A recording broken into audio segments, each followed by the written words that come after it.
Oi, pessoal! Hoje eu estava dando aula sobre química orgânica, tá? E eu achei interessante passar um pouquinho aqui de uma coisa básica para vocês, tá? Bom, o que é química orgânica, né? É a parte da química que estuda os compostos do carbono. Só que fica muito mais fácil a gente estudar a química orgânica, né, relacionando as coisas do dia a dia. Como, por exemplo, a gente pensar no álcool comum, por exemplo, no etanol, que a gente pega no posto e acha no mercado. Ele é um composto que contém carbono, se você for ver a fórmula molecular, tá? Outra coisa também que a gente pode relacionar é a gasolina, né, que são os combustíveis, o vinagre, que a gente tem o ácido acético, que se você for ver é um ácido carboxílico, tá? Bom, mas o que eu quero passar para vocês hoje aqui sobre química orgânica é algumas características do carbono. Uma delas é que o carbono, ele é tetravalente, né?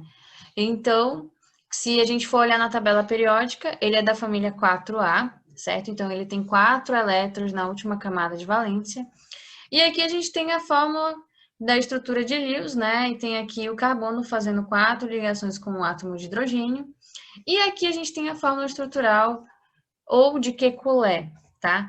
Que é da forma que a gente costuma ligar aqui em química orgânica, né? Os nossos compostos. Outra característica também é que ele forma ligações múltiplas, né?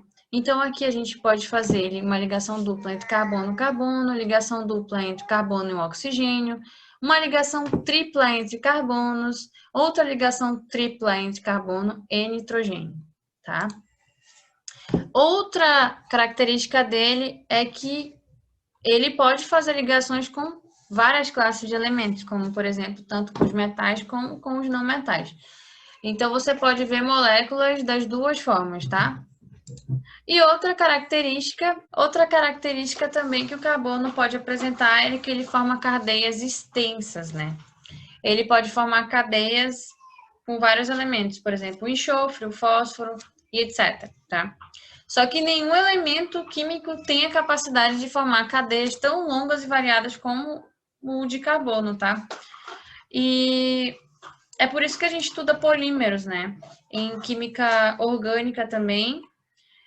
E o que eu tinha para passar para vocês, assim, do básico de química orgânica é isso, bem o iniciozinho mesmo, tá? Para vocês saberem de um pouco sobre as características do carbono, tá?